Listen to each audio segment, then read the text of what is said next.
사랑하는 성도 여러분, 안녕하셨습니까? 9월 마지막 안식일, 우리에게 쉼과 하나님과의 아름다운 교제가 되는 안식일을 허락해 주셔서 감사합니다. 이제 기도하시고 예배 시작하겠습니다. 사랑이 많으신 아버지, 지난 한 주일도 저희들에게 편안한 가운데 잘 지낼 수 있도록 해 주시옵고, 또한 오늘 주님과 만나서 아름다운 교제를 하고 주님 앞에 예배할 수 있도록 인도하여 주셨사오니 감사합니다. 성령께서 우리의 마음을 주장하시고 우리를 통해 하나님께 영광이 되도록, 또 영광을 돌릴 수 있도록 우리를 축복해 주시옵소서. 예수님의 이름으로 기도합니다. 아멘. 오늘은 어리석은 사람이 믿음의 대장부로라는 제목으로 우리 요한복음 6장 68절에 있는 말씀을 가지고 함께 은혜를 얻고자 합니다.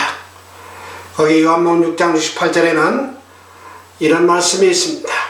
시몬 베드로가 대답하여 하되, 주여, 영생의 말씀이 계심에 우리가 네게로 가오리까. 그렇습니다. 베드로가 대답을 했듯이 예수님에게는 영생의 말씀이 있습니다. 그래서 우리는 다른 곳에 갈 곳이 없습니다. 이것을 오늘 이 말씀을 통하여 저와 여러분이 오늘 깊은 은혜를 얻는 시간 되기를 바랍니다. 오늘 말씀드리려고 하는 사람은 충동적인 성격을 가진 예수님의 제자 베드로에 대해 말씀드리려고 합니다. 베드로는 그의 급하고 충동적인 성격 때문에 웃지 못할 시행착오를 많이 겪었습니다. 그는 비록 진실한 마음을 가지고 있었으나 끊임없이 실수를 반복하는 그런 제자였습니다. 이 베드로의 이야기는 그리스도인 생에 있어서 감정이 어떤 역할을 하는지 우리에게 잘 가르쳐 줍니다. 가령 숲속에서 길을 잃었을 때 우리는 감각에만 의존하면 점점 더 멀리 헤매게 될 수도 있습니다.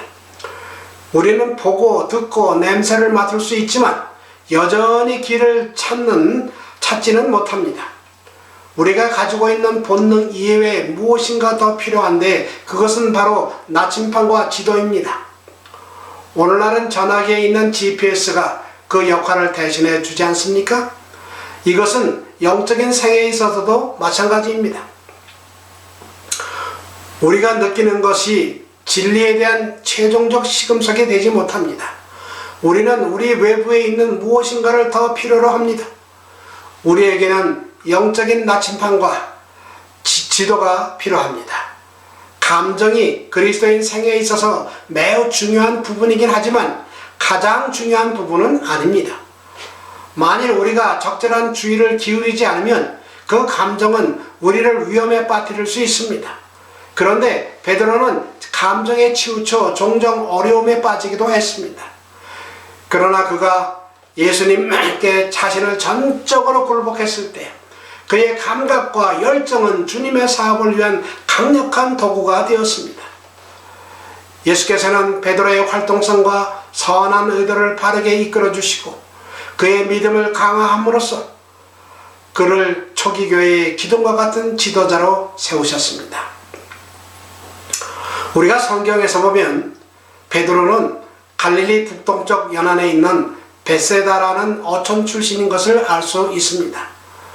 물고기 잡는 집이라는 뜻을 가진 베세다에서 예수께서는 후에 많은 이적을 행하기도 하셨습니다. 이곳은 1987년 고고학자들에 의해 정확한 위치가 밝혀지기까지 거의 2000년 동안 역사 속에 묻혀 있었습니다. 베드로는 마태복음 8장 14절에 보면 분명히 결혼한 사람이었지만 그의 아내나 자녀들에 관하여는 알려진 바가 전혀 없습니다. 우리가 알 수 있는 것은 단지 예수께서 베드로를 제자로 부르셨을 때 그의 아내와 함께 장모님을 모시고 가버나움에 살고 있었다는 사실입니다. 그런데 마태복음 4장 18절부터 20절을 보면 베드로와 안드레가 그물을 버려두고 예수를 쫓았다고 했습니다.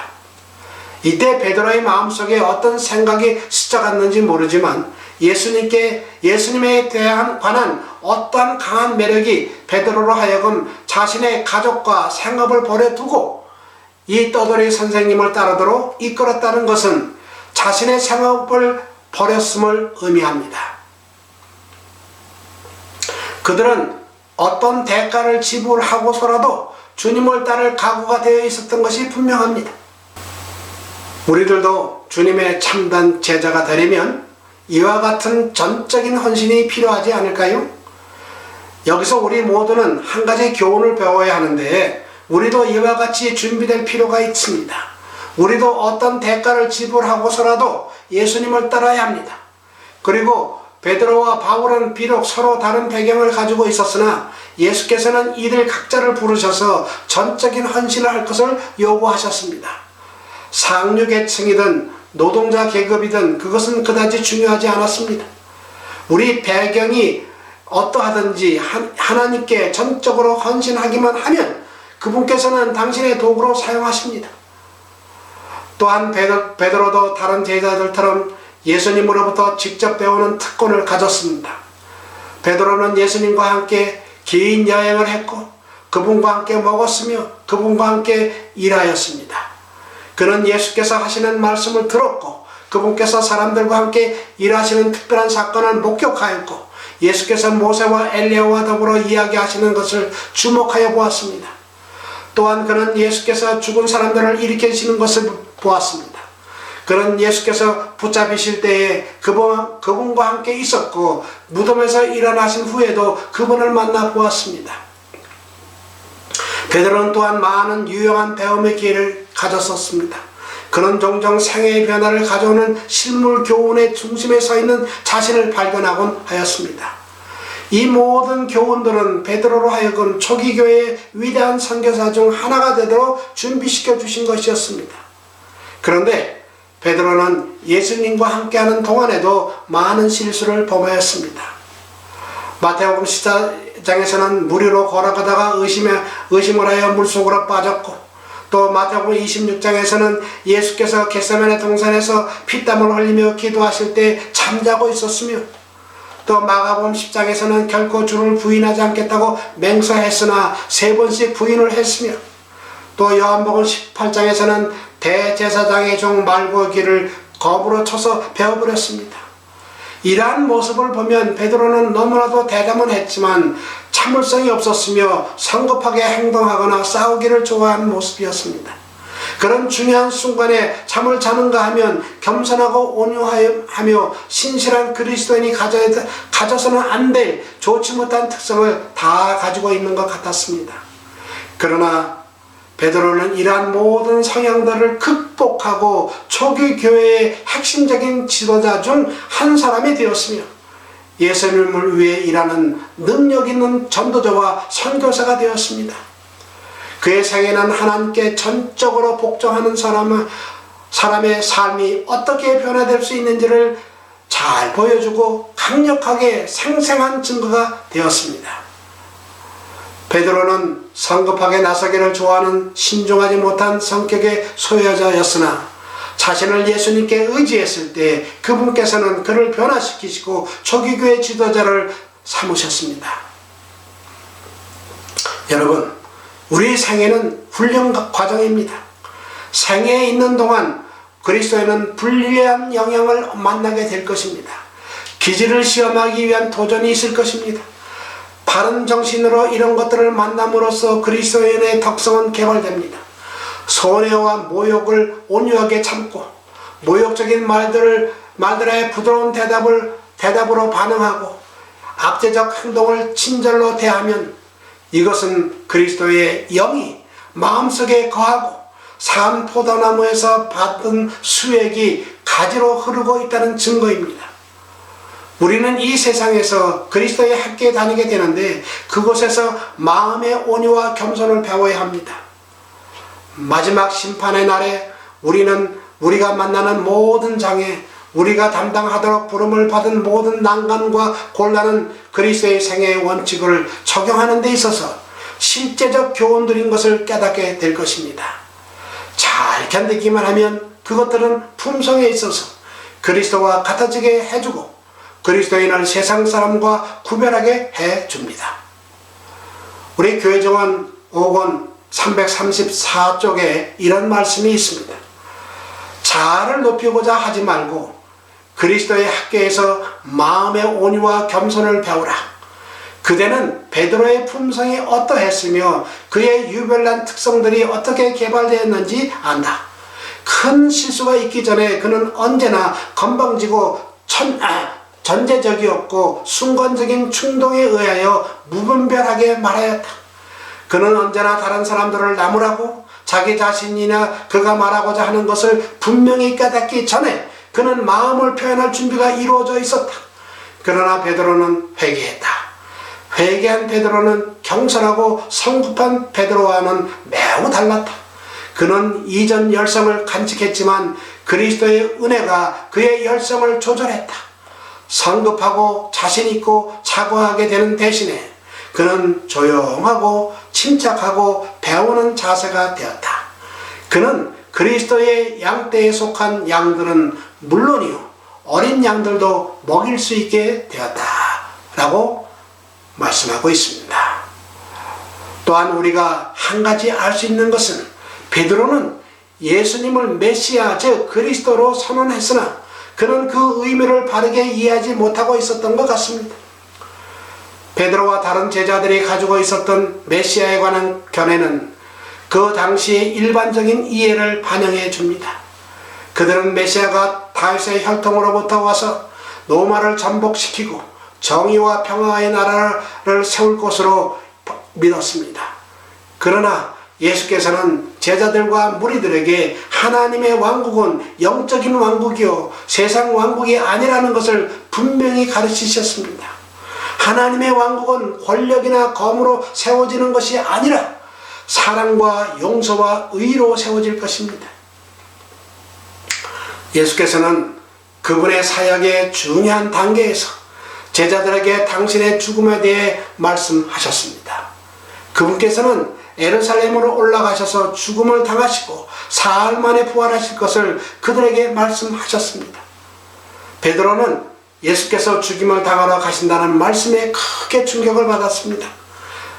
그는 이 죽음이 구원의 계획이 있어 대단히 중요하다는 사실을 깨닫지 못했던 것입니다. 베드로의 견지에서는 이러한 개념을 수용할 여지가 그 마음에 없었습니다. 그는 예수님을 따르기 위해 고향과 생업을 버렸었습니다. 그는 그분의 사역을 돕기 위해 목숨을 걸었던 사람이었습니다. 그런 그에게 주님의 죽음은 그가 마음속으로 꿈꿔 오던 희망을 꺼버리는 듯이 보였습니다. 예수께서 지상왕국을 세우시면 공의와 평화가 충만한 그 나라에서 자신이 중요한 역할을 하리라고 베드로는 생각했었습니다. 그런데 이 놀라운 의와 회복의 역사가 그 지도자의 죽음으로 끝나버린다면 너무나 허무할 것 같았습니다. 베드로는 예수께서 사흘 만에 부활하리라는 약속을 이해하지 못한 것 같습니다. 베드로는 예수님으로부터 직접 배웠으나 그분의 왕국과 사역에 대한 바른 이해를 갖지 못하고 있었습니다. 이것은 우리에게도 얼마든지 그럴 위험이 있을 수 있다는 것입니다. 이렇듯 복음서에는 베드로에 대한 이미지가 부정적으로 묘사되어 있고 베드로는 끊임없이 넘어지고 큰 실수를 저지르는 사람으로 나타나 있습니다. 그러나 복음서의 마지막 부분에는 이 허물 많은 제자의 미래에 관한 분명하게 제시되어 있습니다. 요한복음 21장에서 부활하신 예수님께서는 베드로에게 내 양을 먹이라고 3번씩이나 말씀하셨습니다. 베드로가 해야 할 일은 결국 이것이었습니다. 우리는 여기서 다시 한번 하나님께 전적으로 헌신한 사람을 그분께서 어떻게 사용하실 수 있는지를 보여주는 강력한 증언을 발견합니다. 그렇게도 성미가 급했던 베드로가 이제는 초기 교회를 형성하는 과정에서 중요한 역할을 하게 된 것입니다. 예수께서 부활하고 승천하신 다음 베드로에게 일어난 변화는 우리에게 놀라움을 안겨주었습니다. 우리는 여기서 분명히 한 가지 교훈을 배워야 합니다. 베드로는 자기 자신을 전적으로 그리스도께 굴복시킴으로써 주님을 위한 능력 있는 증인이 되었습니다. 다시 말씀드리지만 베드로는 많은 실수를 저질렀으며 많은 약점을 드러냈었습니다. 하지만 주님께서는 여전히 그를 능력 있는 증인으로 사용하실 수 있었던 것입니다. 우리가 여기서 베드로에게 배워야 할 것은 많은 약점을 가지고 있었고 끊임없이 실수하고 넘어지던 베드로도 자신을 전적으로 주님께 바쳤을 때 초기 교회의 위대한 지도자가 될 수 있었습니다. 그런데 예수께서 부활하신 후 베드로에게 내 양을 먹이라고 말씀하셨을 때 낙담한 이 어부는 자기 자신에게 어떤 일이 닥쳐올지 전혀 알지 못했으며 주님의 교회에서 어떤 역할을 수행해야 할지를 알지 못했습니다. 그러나 우리가 사도행전에서 보듯이 베드로는 예수님의 명령을 수행하였습니다. 그는 또한 2개의 편지서 즉 베드로 전서와 후서를 쓴 기자가 되었습니다. 그리고 주님의 양을 먹이는 베드로의 사역은 그 당시의 사람들에게 뿐만 아니라 교회의 역사상 수많은 사람들에게도 수행되었습니다.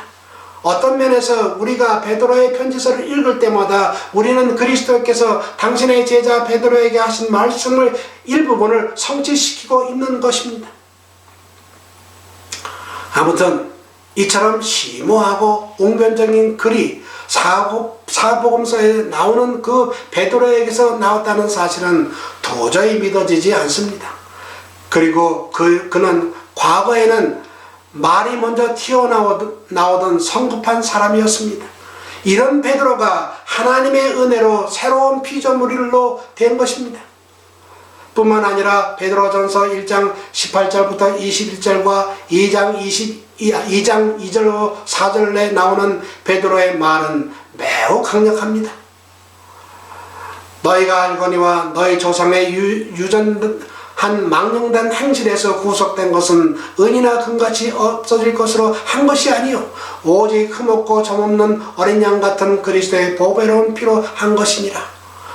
그는 창세전부터 미리 알려진 바 되었잖아. 이 말세에 너희를 위하여 나타내신 바 되었으니 너희는 저를 죽은 자 가운데서 살리시고 영광을 주신 하나님을 그리스도로 말미암아 믿는 자니 너희 믿음과 소망이 하나님께 있게 하셨느니라 라고 베드로전서 1장 18절부터 21절에 말씀하고 있고, 또한 2장에서는 2절부터 갓난 아이들과 같이 순전하고 신령한 젖을 사모하라.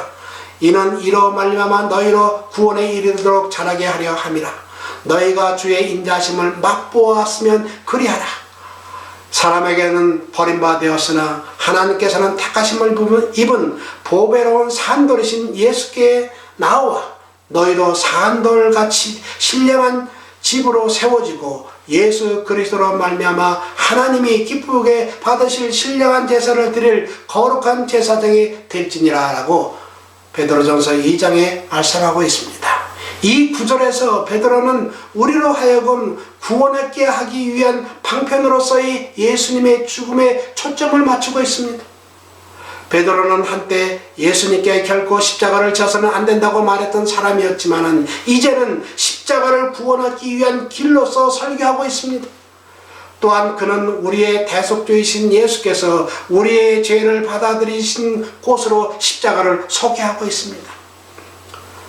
그리고 베드로전서 2장 18절부터 23절을 보면 무저항주의를 가르치고 있는데 이는 사복음서에서는 찾아볼 수 없는 베드로의 모습이었습니다.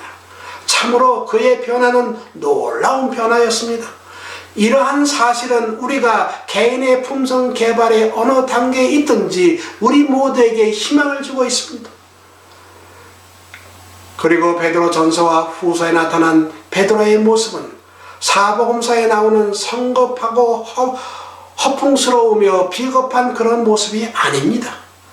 그는 침착하고 안정적이며 담대하게 주님의 부활을 전하고 말씀으로 성도를 격려하는 기둥과 같은 지도자로 놀랍게 변신한 것을 볼 수 있습니다. 그의 변하는 곳 우리의 희망입니다. 그런데 베드로의 참된 회복을 위해 그리스도께서 베드로에게 세 번째 네가 나를 사랑하느냐고 물으셨을 때 마음을 살피시는 분께서는 그 영혼의 중심부를 찔렀습니다. 베드로가 그리스도를 부인하기 전에 그리스도께서는 베드로에게 네가 돌이킨 후에 내 형제를 굳게 하라고 하셨습니다. 그리스도께서는 당신의 생명을 들여서 얻은 영혼들을 베드로에게 위탁하실 때에 베드로로 하여금 그분께서 참으로 그의 돌이킴을 받으셨다는 증거를 주신 것입니다. 그리고 그는 양을 먹일 뿐만 아니라 어린 양을 먹이는 사명을 받았습니다. 그것은 그때까지 그에게 부여된 일보다 광범위하고 보다 더 많은 동정심이 필요한 일이었습니다. 그는 생명의 말씀을 다른 사람들에게 제시할 뿐 아니라 그 양무리의 목자가 되어야 했습니다. 우리가 잘 아시는 대로 베드로는 제자가 된 초기에는 자기 자신이 강하다고 생각했습니다. 그는 바리새인처럼 다른 사람과 같지 않다고 스스로 생각했습니다.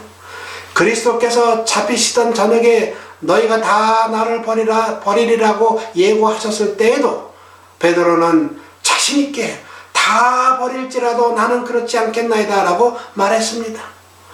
베드로는 자신의 위험을 알지 못했습니다. 자부심이 그의 판단을 그르쳤던 것입니다. 그는 자기 자신이 시험을 감당할 수 있으리라고 생각했습니다. 그러나 불과 몇 시간 뒤 시험이 이르러 왔을 때에 그는 저주와 맹세로서 그의 주님을 부인하였습니다. 베드로는 닭이 우는 소리를 듣고서야 예수의 하신 말씀을 기억하고 그가 이제 막 저질러 놓은 일에 대하여 놀라움과 충격을 느끼면서 자기의 선생님을 돌아보았습니다. 바로 그때에 그리스도께서도 그에 대한 동정과 사랑이 뒤섞인 서글픈 눈으로 베드로를 바라보셨습니다. 그때 베드로는 그의 모습에서 자기 자신이 어떤 사람이라는 것을 알게 되었고 그는 밖에 나가서 심히 통곡하였습니다. 그를 지극히 바라보시던 그리스도의 모습은 그의 마음을 통회하게 했습니다. 이러한 전환점에 이르러 베드로는 자기의 죄를 깊이 회개하였습니다. 그는 세리처럼 통회하고 회개하였고 세리처럼 긍휼히 여김을 받았습니다. 그를 바라보신 그의 모습은 그에게 용서를 보증해 주었습니다. 이제 그의 자부심은 사라졌고 전에 자만스럽게 장담하던 말이 다시는 반복되지 않았습니다. 사랑스러운 성도 여러분, 오늘 말씀드린 베드로의 이야기는 하나님께서 지극히 연약한 제자를 통해서도 일하실 수 있음을 보여주셨습니다. 그렇다면 실수 많고 연약한 우리들도 희망이 있지 않겠습니까? 예수께서는 베드로의 열정과 선한 의도를 바르게 사용하도록 이끄시고 그의 믿음을 강화하심으로 초기 그리스도의 교회의 힘있는 지도자가 되게 하셨던 것처럼 여러분과 저에게도 오늘날 그리스도의 교회의 힘있는 일꾼과 지도자가 되게 하셔서 주님을 기쁘시게 하는 삶을 살게 해주실 수 있을 것을 주님의 이름으로 소망합니다. 기도하겠습니다. 사랑이 많으신 아버지, 옛날 연약하고 험많은 베드로를 사용하셔서 초대교회의 지도자로 만드셨던 것처럼 오늘날 우리 자신들도 실수가 많고 연약하고 믿음이 적지만은 주님의 손에 의하여 쓰여지기를 원하오니 주여 우리를 준비시켜 주시고 또한 주님의 종으로서 저희들을 써 주시옵기를 저희를 사랑하신 예수님의 이름으로 간절히 기도하옵나이다.